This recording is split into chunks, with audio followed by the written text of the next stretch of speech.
제가 지난주에 설교를 시작하면서 퀴즈를 드렸었죠. 하라는 공부를 안 하고 무엇이 되었을까요? 카라입니다. 그 퀴즈를 드리고 나서 제가 집에 가서 얼마나 핍박을 받았는지 모릅니다. 왜 그런 퀴즈를 내느냐고 핍박을 많이 받았습니다. 그럼에도 불구하고 오늘도 퀴즈를 하나 드리려고 합니다. 지난주에는 넌센스 퀴즈를 드렸기 때문에 오늘은 넌센스 퀴즈가 아니라 센스 퀴즈를 드리려고 합니다. 의미가 있는 퀴즈입니다. 실제로 의미가 있습니다. 옛날에 이스라엘 백성 중에 가난한 두 사람이 살고 있었습니다. 한 사람은 너무 가난해서 이웃집 소를 훔쳤습니다. 또 한 사람은 열심히 일했습니다. 잘 살기 위해서 열심히 일했습니다. 눈이 오나 비가 오나 하루도 쉬지 않고 열심히 일했습니다. 이 두 사람은 결국 어떻게 되었을까요? 한번 생각해 보세요. 소를 훔친 사람이 있고 열심히 일한 사람이 있어요. 어떻게 되었을까요? 이 두 사람은 재판에 회부되어서 유죄 판결을 받았습니다. 두 사람 모두. 소를 훔친 사람은 당연히 도둑질로 벌을 받아야만 했습니다. 율법에 의해서 5배로 배상해야만 했습니다. 그것이 율법이었습니다. 열심히 일한 사람의 죄명은 무엇이었을까요? 안식일을 범한 것입니다. 어떤 판결이 나왔을까요? 실제로 성경에 그 사례가 있습니다. 민수기에서 그런 사례가 있었습니다.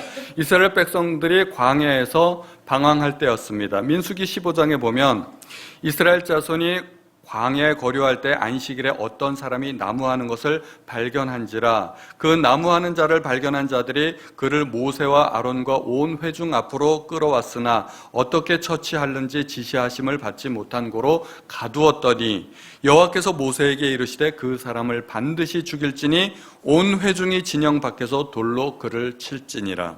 온 회중이 곧 그를 진영 밖으로 끌어내고 돌로 그를 쳐 죽여서 여호와께서 모세에게 명령하신 대로 하니라. 여러분, 이러한 법과 판결이 이해가 되십니까? 얼핏 들으면 이해가 안 됩니다. 어떻게 이런 법이 있고 이런 판결이 있을 수가 있을까? 상식적으로 있을 수 없는 법이고 판결입니다. 첫 번째로, 열심히 일했다는 것은 그 누구에게도 해가 되는 것이 아닙니다. 나무하는 사람이 안식일에 일을 했다고 해서 나무를 했다고 해서 누구 하나 손해본 사람이 있습니까? 가정과 국가의 경제에 이바지한 행동이고 타의 모범이 될 만한 성실한 사람인데 죄를 정한다는 것이 말이 안 됩니다. 그리고 또한 하나님은 은혜로우시고 자비로우신 하나님이신데 그깟 안식일을 좀 어겼다고 그렇게 돌로 쳐야만 했을까요? 도둑놈은 벌금형에 처하면서 먹고 살겠다고 열심히 일한 사람을 사형에 처합니까? 세상에 어느 나라 법도 그런 법은 없습니다. 아무리 악법도 그렇게 하지는 않습니다. 도대체 안식일이 뭐길래 하나님께서 안식일에 나무한 사람을 그렇게 돌로 치라고 명해야 됐을까요? 우리는 이것을 깊이 알아야 됩니다. 오늘은 안식일에 관해서 좀 설명을 해보려고 하는데요. 오늘은 안식일의 의미, 다음번에 기회가 있으면 안식일을 지키면 얻게 되는 유익과 하나님이 주시는 복에 대해서 한 번 더 알아보고자 합니다. 구약의 대표적인 율법 두 가지는 할례와 안식일입니다. 창세기 하나님은 이렇게 명령하셨습니다. 너희 중 남자는 다 할례를 받으라. 이것이 나와 너희와 너희 후손 사이에 지킬 내 언약이니라. 언약이라고 말씀하셨습니다. 출애굽기에서도 이같이 이스라엘 자손이 안식일을 지켜서 그것으로 대대로 영원한 언약을 삼을 것이니 이는 나와 이스라엘 자손 사이에 영원한 표징이라고 그렇게 말씀하셨습니다. 할례를 행하고 안식일을 지키는 것은 하나님과 관계를 맺고 하나님의 소유된 백성이 된다는 의미입니다. 하나님의 백성이 되기 위해서 가장 먼저 할례를 받아야 됐습니다. 그리고 안식일도 지켜야만 했습니다. 만약에 할례를 행하지 않고 안식일을 지키지 않으면 이스라엘 백성 중에서 끊어질 것이라고 하나님께서 말씀하셨습니다. 하나님께서는 이 관계를, 하나님과 백성 사이의 관계를 첫 번째로 가장 중요한 것으로 그렇게 보십니다. 하나님께서는 어떤 사람이 당신의 백성이 되었는가 되지 않았는가가 가장 중요한 문제이고, 당신의 백성이 어떠한 삶을 사느냐 하는 것은 두 번째 문제로 치신다는 것입니다. 그들이 착하게 살건 성실하게 살건 이것은 하나님께는 두 번째 문제입니다. 중요하지 않다는 게 아닙니다. 착하게 살아야 되고 열심히 살아야 됩니다. 그러나 그것보다 더 중요한 이슈가 있다는 것입니다. 하나님께 중요한 것은 당신의 백성이냐 아니냐 하는 것입니다. 하나님께서 율법을 누구에게 주셨습니까? 하나님의 백성에게 주셨습니다. 그러므로 율법은 하나님의 백성에게만 의미가 있습니다. 이방 백성들이 할례를 안 받았어도 상관이 없습니다. 안식일에 일을 해도 뭐라 하지 않으십니다. 아무런 상관이 없습니다. 그러나 만약에 이방인 중에서 누군가 하나님의 백성이 되기를 원하는 사람이 있다면 그는 가장 먼저 할례를 받아야만 했습니다. 그리고 안식일을 지켜야만 했습니다. 반대로 하나님의 백성 중에서 안식일을 어기는 사람이 있다면 하나님께서는 그를 이렇게 여기는 것입니다. 난 하나님의 백성이 아니어도 상관없다, 그렇게 말하는 사람으로 여기신다는 것입니다.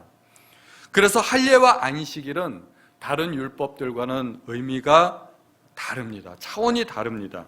그것은 하나님의 백성이 되느냐 안 되느냐의 차원인 것입니다. 그래서 하나님은 구약시대에 할례와 안식일을 대단히 중요한 것으로 여기셨다는 것입니다. 하나님의 백성이 된다는 것은 착하고 안 착하고의 문제가 아닙니다. 오늘날로 말하자면 그가 구원받고 천국에 갈 수 있느냐 없느냐의 문제가 되는 것입니다. 그것은 이 세상에서 모든 사람들이 해결해야 될 첫 번째 이슈가 되는 것입니다. 하나님의 백성이 된다는 것은 목숨보다 중요한 일입니다.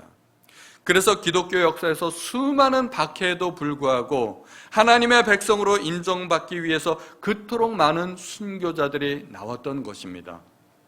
내가 하나님의 백성이기 때문에 이 세상에서의 생명은 더 이상 중요한 것으로 여기지 않겠다고 각오하고 결심하고 보여주는 것입니다. 나는 하나님의 백성이기 때문에. 광야의 안식일 사건은 그 의미를 하나님께서 상징적으로 보여주신 것입니다. 백성들은 그 일로 교훈을 받았습니다. 그리고 그 이후로는 단 한 번도 광야에서는 그런 사건이 없었습니다. 그들은 하나님의 백성이 되기 위해서 목숨 걸고 계명을 지켰던 것입니다. 하나님께서 법을 주실 때는 그 시대 사람들의 수준에 맞게 주십니다. 우리도 자녀들을 교육하다 보면 아이들이 유치원 때, 초등학교 때, 중고등학교 때, 또 대학생 때 각각 다르게 교육을 시키지 않습니까? 아이들이 어렸을 때는 횡단보도 건너갈 때 뭐 손을 들고 건너가라, 빨간불에는 건너면 안 된다, 이런 것을 가르치지만 대학생들한테 그런 얘기하면은 그건 무식한 부모죠. 부모도, 인간 부모도 자녀들이 어렸을 때하고 성장했을 때하고 교육하는 방법과 내용이 다릅니다.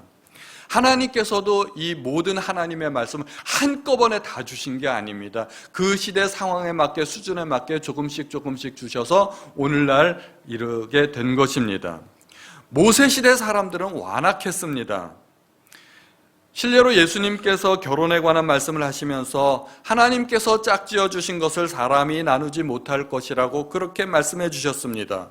그랬더니 유대인들이 물었습니다. 그러면 어찌하여 모세는 이혼 증서를 주어서 버리라 명하였나이까?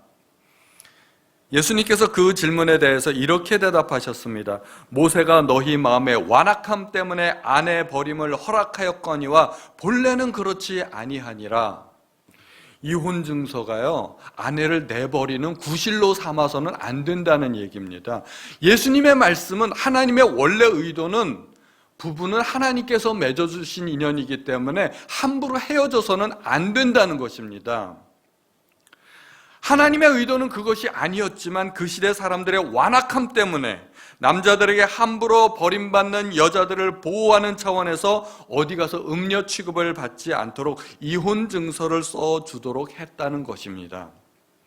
그 시대 수준에 맞게 하나님께서 그렇게 법을 주셨다는 것이죠. 안식일에 관해서도 이 시대 사람들에게는 실물 교육이 필요했습니다. 안식일을 범하면 정령 죽을 것이라는 계명이 있음에도 불구하고 계명을 가벼이 여기는 사람들이 있기에 일벌백계가 필요했다는 것입니다. 그러면 우리는 오늘날 안식일을 어떻게 생각해야 될까요? 어떻게 받아들여야 될까요? 그리고 어떻게 지켜야 될까요?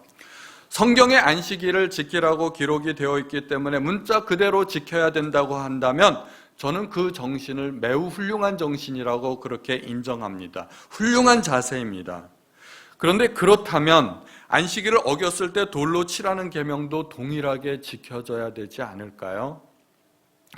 주님은 산상수훈을 시작하시면서 구약의 많은 율법들과 서로 달라 보이는 그런 말씀들을 우리에게 주셨습니다.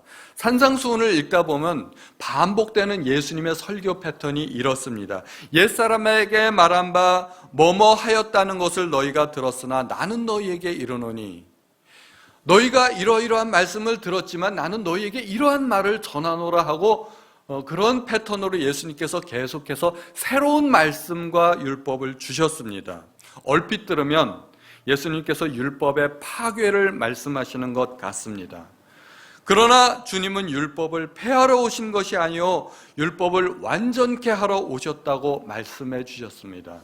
그 말의 의미는 구약의 율법은 완전한 것이 아니라는 것입니다. 그렇기 때문에 예수님으로 말미암은 새로운 율법을 우리가 이제부터는 지켜야 된다는 것입니다. 그렇기 때문에 구약의 율법을 우리가 받아들일 때는 예수님을 통해서 또한 새로운 각도로, 새로운 조명으로 그렇게 봐야 된다는 것입니다. 먼저 우리가 안식일의 기원을 한번 살펴보고자 합니다. 안식일이 어떻게 해서 생겼는가요? 성경에 나오는 첫 번째 안식일은 하나님께서 세상을 창조하신 이후에 7번째 날 쉬신 것입니다. 하나님께서는 창조의 6일째 되던 날 마지막으로 인간을 창조하시고 모든 창조의 여정을 다 마치셨습니다. 모든 창조를 완성하셨습니다.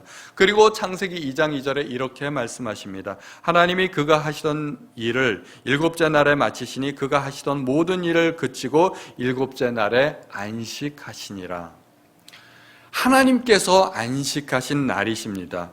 하나님께서는 하루하루 창조를 마치시고는 그날 평가를 하셨습니다. 그리고는 보시기에 좋았더라. 그렇게 평가하고 계십니다.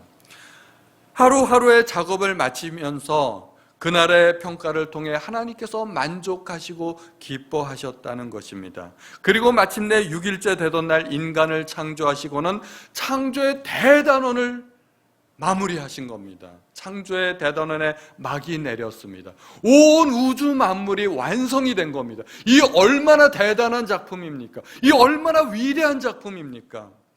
마치 미켈란젤로가 거대한 벽화를 완성한 것과 같이, 또는 소설가가 한 50편쯤 되는 정말 거대한 장편 소설을 마감한 것과 같이, 건축가가 수십 년 걸리는 그 아름다운 건물을 완성한 것과 같이 하나님의 아름다운 창조의 대단원이 마감한 것입니다. 천지창조가 다 이루어진 것입니다.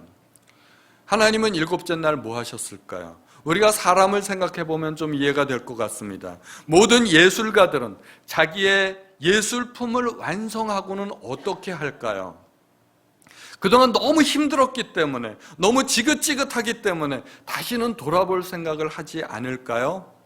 그렇지 않습니다. 제가 아는 예술가들은 그렇게 하지 않습니다. 예술가들은 자기의 예술품을 완성했을 때 한 발짝 떨어져서는 자기의 예술품을 감상합니다.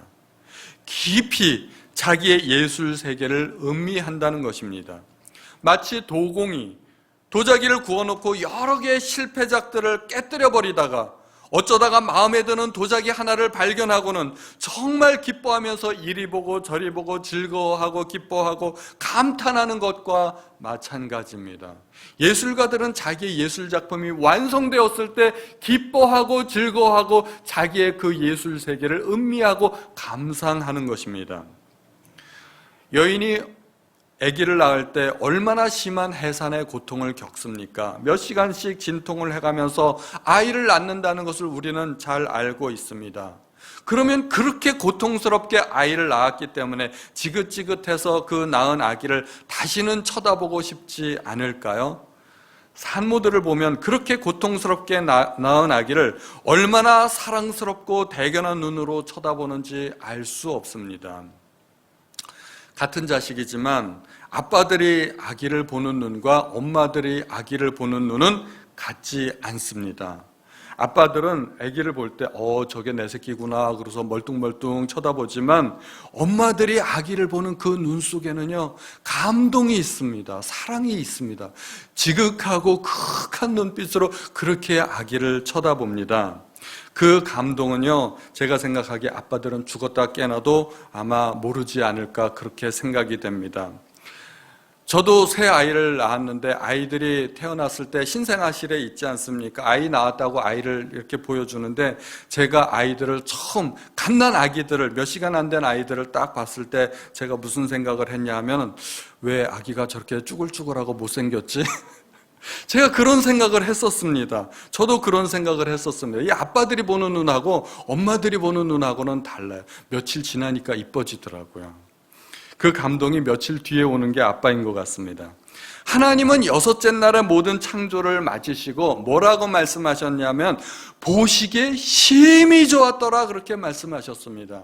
하루하루도 좋았지만 그것이 다 완성이 되고 조화를 이루니까 하나님 보시기에 대단히 좋았던 것입니다. 아주 만족하셨다는 것입니다. 그렇게 스스로 심사평을 하셨습니다.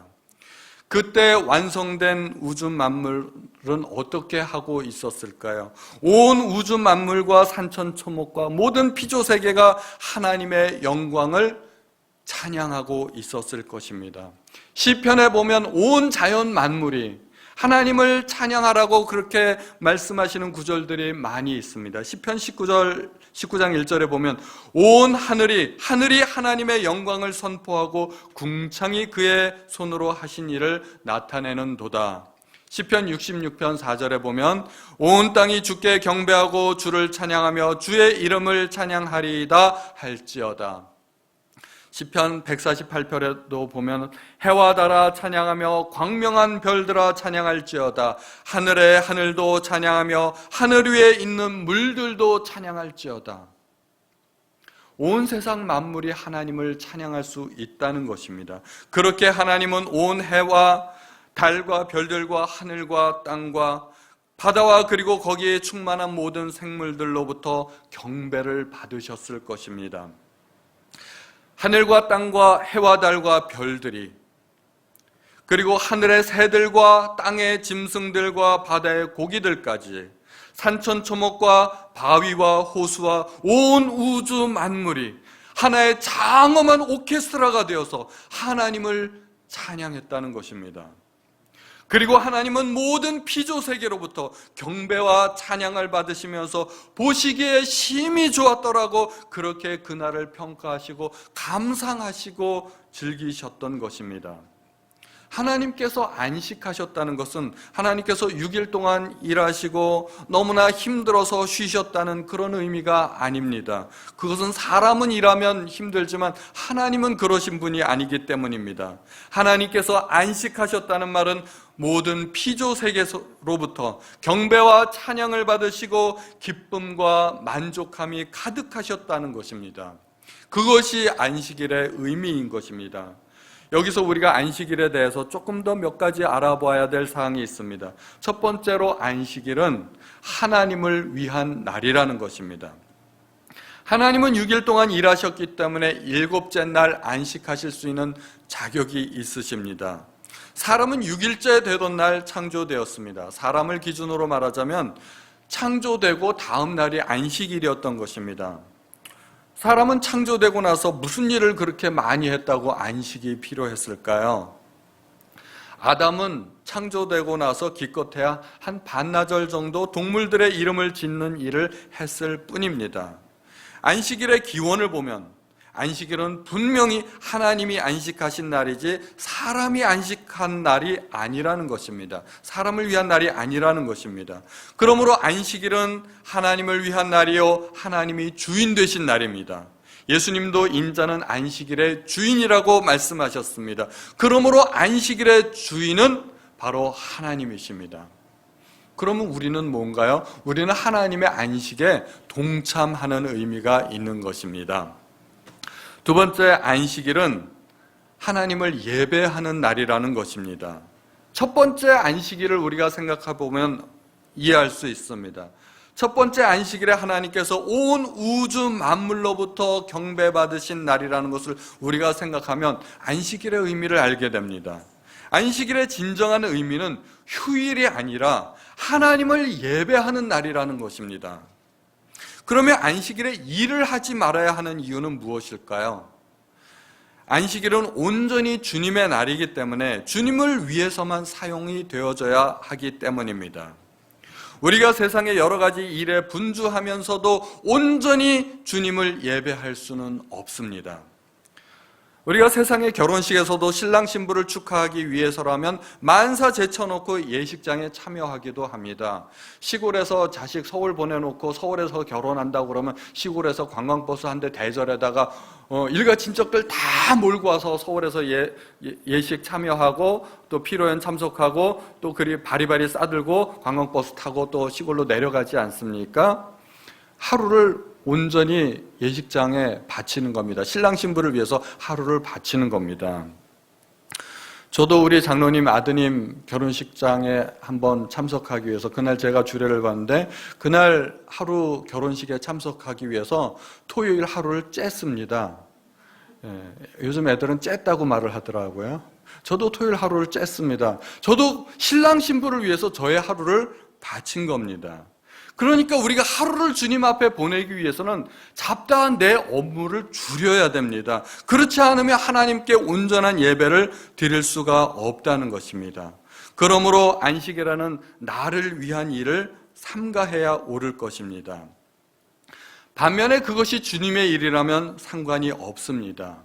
교회에서 열심히 일하는 사람들은 주일날 오히려 더 바쁩니다. 그리고 더 피곤하고 더 할 일들이 많습니다. 만약에 주일에 아무 일도 하지 말아야 된다고 한다면 교회에서는 성가대도 하지 말아야 되고 주일학교 교사도 봉사위원도 주차위원도 하지 말아야 됩니다. 그것도 다 일인데 찬양대도 하지 말아야 되고 반주도 하지 말아야 됩니다. 안식일에 일을 하느냐 안 하느냐 그것이 중요한 것이 아니라 무슨 일을 하느냐, 누구를 위한 일을 하느냐 하는 것이 중요한 것입니다. 안식일은 주님의 날이기 때문에 주님의 일이라면, 주님을 위한 일이라면 더욱더 힘써서 그 일을 해야만 한다는 것입니다. 그러므로 안식일에 일을 하느냐 안 하느냐 단지 문자적으로 그것이 중요한 것이 아니라 무엇 때문에, 누구 때문에 그 일을 하느냐 하는 것이 중요하다는 것입니다.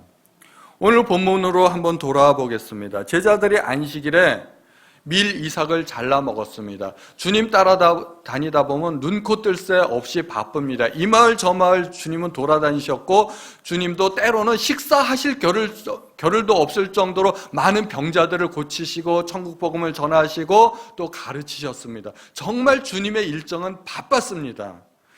그러다 보니까 제자들이 제대로 밥 먹을 틈도 없고 식사 때를 아마 놓쳤던 것 같습니다. 밀밭 사이로 이렇게 통과하실 때가 되었는데 배가 고프니까 밀 이삭을 잘라서 먹었습니다. 그랬더니 바리새인들이 시비를 걸어왔습니다. 안식일에 왜 하지 못할 일을 하느냐? 제자들이 밀 이삭을 잘랐죠, 비볐죠, 후 불어서 껍질을 불어버리고 먹었습니다. 이걸 어떻게 해석했냐면 추수하고 탈곡하고 요리했다, 이렇게 본 겁니다. 왜 안식일에 추수하고 탈곡하고 요리했느냐, 이거 일한 거 아니냐, 이렇게 트집 잡은 겁니다. 그들은 제자들의 행동을 완전히 과잉 해석하고 있는 것입니다. 그들은 율법을 지키려는 마음이 있다기보다는 어떻게 해서든지 예수님을 율법으로 올가매려는 그런 나쁜 의도를 가지고 있었습니다. 그들은 율법을 만드신 하나님의 의도를 이해하지 못하고 있었던 것입니다. 예수님은 제자들을 옹호하는 그런 말씀을 하셨습니다. 그것은 예수님께서 안식일을 범해도 좋다는 것이 아닙니다. 그들의 잘못된 율법 정신과 율법 적용에 대해서 일침을 가하신 것입니다. 첫 번째로 다윗에 관해서 말씀해 주셨습니다. 다윗도 시장할 때 하나님의 전에서 제사장에게만 허락되었던 진설병을 먹었다는 것입니다. 굶주림에 고통받고 있었던 다윗과 그의 부하들은 무엇이라도 먹고서 살아야만 했습니다. 먹고서 목숨을 구해야만 했습니다. 다윗과 그의 부하들은 지금 사울에게 쫓기고 있는 상황입니다. 먹고 힘내야 도망이라도 갈 수 있었습니다. 그들은 지치고 굶주리고 있었을 때 그들은 생명을 구하기 위해서 성전의 떡을 먹었던 것입니다. 예수님은 그러한 다윗의 행동을 예로 들면서 그것이 죄가 아니다 그렇게 말씀하고 계신 것입니다.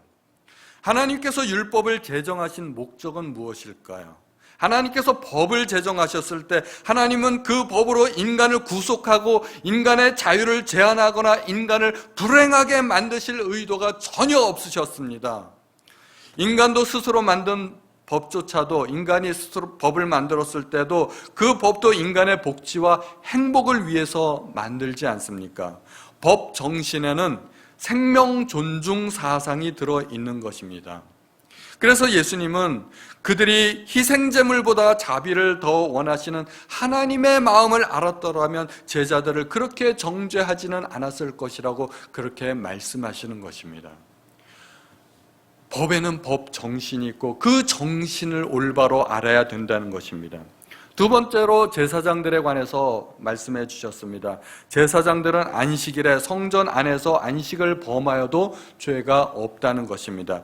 제사장들은 1년 365일 하루도 빠짐없이 성전에서 봉사해야만 했습니다. 하루도 빠짐없이 성전에서 봉사하는 그들에게 안식일이 따로 있을 수가 없습니다. 그러한 상황에서 두 가지 율법은 서로 상충되는 듯이 보입니다. 성전에서 일도 해야 되고 안식일도 지켜야 됩니다. 그러한 상황에서 제사장들이 성전에서 하나님을 섬기기 위해 일을 하는 것은 안식일을 어기는 것이 아니라는 예수님의 해석입니다. 안식일은 원래 하나님을 섬기기 위한 날이기 때문에 그렇습니다. 그리고 또한 주님은 성전보다 더 크신 분이십니다. 마땅히 주님 앞에 안식일을 문제 삼을 수 없다는 것입니다. 그들이 주님 앞에서 안식일을 문제 삼은 것은 안식일의 주인 되신 예수님을 몰라봤기 때문입니다. 게다가 더 나아가서 주님은 안식일에 손이 오그라진 사람을 고치셨습니다. 안식일에 선을 행하는 것이 옳기 때문입니다. 양 한 마리마저도 구덩이에 빠졌다면 안식일에 구해내는데 사람인들 구하지 않겠느냐 하는 것입니다. 여기에도 역시 인간 존중 사상이 들어있습니다. 그리고 무엇보다도 그 일을 통하여 하나님께서 영광을 받으셨습니다. 하나님께서 영광을 받으셨다면 이것은 안식일에 할 수 있는 가장 좋은 일이 되는 것입니다. 안식일에 그보다 더 좋은 일이 어디 있겠습니까? 이제 우리는 결론을 내리려고 합니다. 바리새인들의 눈에는 주님이 안식일을 범한 것처럼 그렇게 보였습니다. 그러나 주님은 오히려 안식일의 정신에 합당하게 행동하셨습니다. 인간의 생명을 존중하고 제사장들이 안식일에도 하나님의 일을 하는 것을 옳다 인정하시고 병자를 고치심으로써 하나님께 영광을 올리신 것입니다. 주님은 결코 안식일을 파괴하려는 그런 의도가 없으셨습니다. 오히려 안식일의 참다운 정신을 살려주신 것입니다. 어디서 이런 오해가 생겼을까요? 바리새인들은 안식일을 오직 쉬는 날로 이해했기 때문에 잘못 이해한 것입니다. 주님은 안식일에 하나님을 위해서라면 밀을 잘라 먹어도 좋고 병자를 고쳐도 좋다고 해석을 하신 것입니다. 이것이 안식일의 의미인 것입니다. 오늘날 우리가 안식일의 정신을 살려서 온전히 하나님을 예배하기 위해서 하루를 보낼 수 있다면 어떤 날이 괜찮을까요? 예수님의 부활 이후에 제자들은 주님의 부활을 기념하기 위해서 주님이 부활하신 바로 그날, 즉 안식 후 첫날 모임을 가졌었습니다. 그것이 주일의 기원이 되었습니다.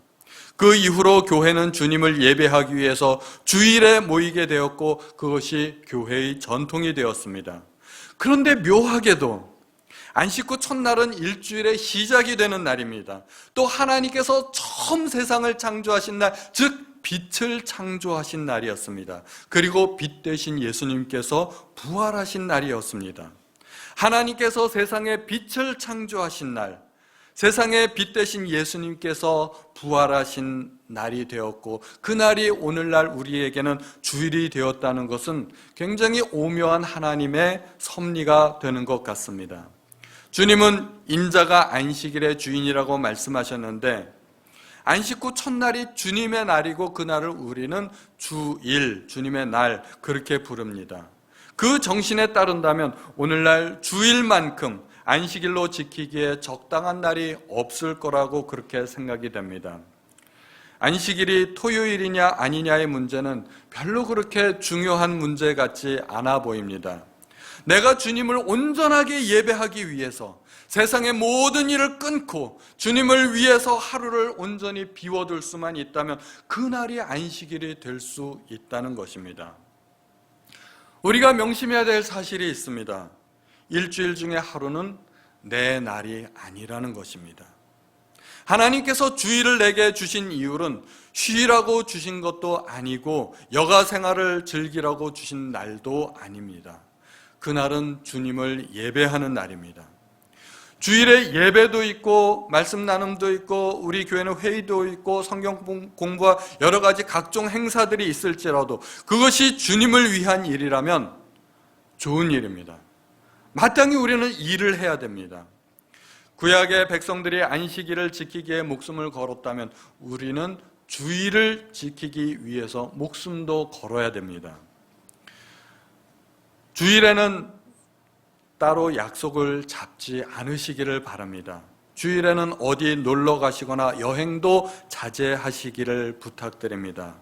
주일은 말 그대로 주님의 날입니다. 하나님께서 안식일을 얼마나 소중히 여기시는지 우리는 그것을 알아야 됩니다. 구약시대 때 민수기에서 우리가 본 대로 돌로 치라고 명하실 정도로 하나님은 안식일을 소중히 여기셨던 것입니다. 그러나 그 이후로 백성들은 안식일을 조금씩 소홀히 여기기 시작했습니다. 예레미야 선지자에게 하나님은 유다 백성들이 안식일을 지키지 않는다고 책망하셨습니다. 그리고 안식일을 지키지 않기 때문에 그들은 멸망했습니다. 그들의 삶 속에서 하나님을 경배하는 것이 없었기 때문입니다. 안식일을 지키는 것이 과거의 율법이니까 이제는 더 이상 필요 없다는 생각은 버려야 됩니다. 안식일과 주일은 분명히 다르지만 하나님을 경배하는 날이라는 의미에서는 동일하다고 할 수 있습니다. 유대인들은 그 안식일을 소홀히 여겼기 때문에 멸망당했습니다. 이것이 역사적인 교훈입니다. 안식일과 주일은 하나님과 예수님이 서로 다른 분이듯이 서로 다른 날이라고 할 수도 있습니다. 그러나 하나님과 예수님은 한 분이듯이 결국은 안식일과 주일도 같은 날이기도 한 것입니다. 하나님께서는 나를 존중히 여기는 자를 내가 존중히 여기고 나를 멸시하는 자를 내가 경멸하리라 말씀하셨습니다. 유다 백성들은 안식일을 범하였기 때문에 하나님을 존중히 여기지 않았습니다. 그리고 하나님께서는 그들을 경멸히 여기셨고 그들을 이방인들의 포로로 끌려가도록 그렇게 만드셨습니다. 그래서 그 땅이 황무하여 그들이 안식년을 지키지 못했기 때문에 70년 동안 그 땅이 안식하도록 하나님은 강제 안식을 주셨던 것입니다. 오늘날 우리 성도님들은 주일을 소중히 여기시기 바랍니다. 우리가 주일을 소중히 여긴다면 그것이 바로 하나님을 소중히 여기는 것이고 하나님을 존중히 여기는 것이고 내 마음속에 하나님을 예배하는 것입니다. 그러면 어떤 일이 일어날까요? 하나님께서 안식일을 지키는 주일을 지키는 우리의 성도님들을 소중히 여겨주신다는 것입니다. 하나님께서 소중히 여기시는 분들에게 하나님께서 복도 내려주실 줄로 믿습니다.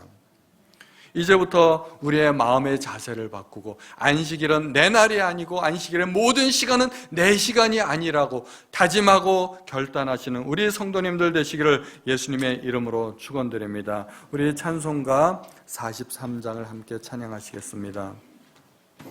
찬송가 43장을 부르시면서 주님께서 우리에게 주신 안식의 의미를 한번 되새겨 보시기 바랍니다.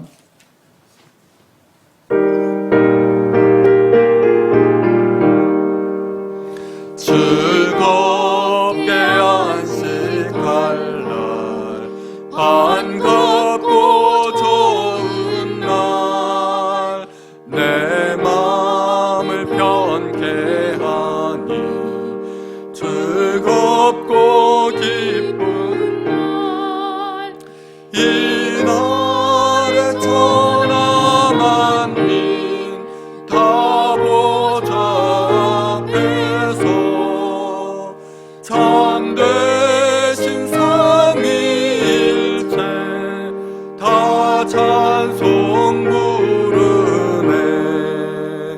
이 날에 하늘에서 새 양식 내리네.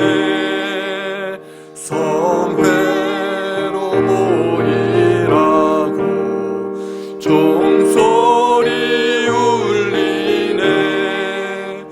복음의 밝은 빛이 온 세상 비치며 또 영생물이 흘러 시원케 하시네.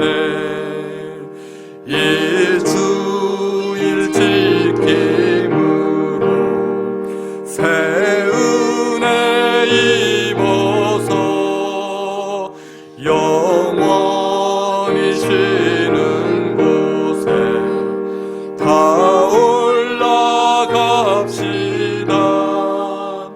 성부께 찬미하고 성자와 또 성령 참되신 삼위일체 다 찬송 부르네. 아멘. 하나님 아버지, 오늘도 말씀을 통하여서 귀한 은혜 주시고 깨닫게 하심을 인하여서 하나님 앞에 참으로 감사드립니다. 하나님, 저희가 세상 가운데 살 때 지치고 힘든 몸을 이끌고 주일에 하나님 앞에 예배드리러 나옵니다. 이 예배를 통하여 하나님께서 새로운 힘과 능력을 허락하여 주시고 독수리에 앙망하며 올라감과 같이 새로운 능력과 힘을 허락하여 주옵소서. 마귀와 대적하여 싸울 수 있는 힘을 주시고 악한 세상에서 살아갈 수 있는 능력을 하나님 허락하여 주시고 믿음으로 살아갈 수 있는 능력과 힘과 용기를 허락하여 주시기를 간절히 원합니다. 하나님, 주일 우리가 하나님 앞에 예배함으로 새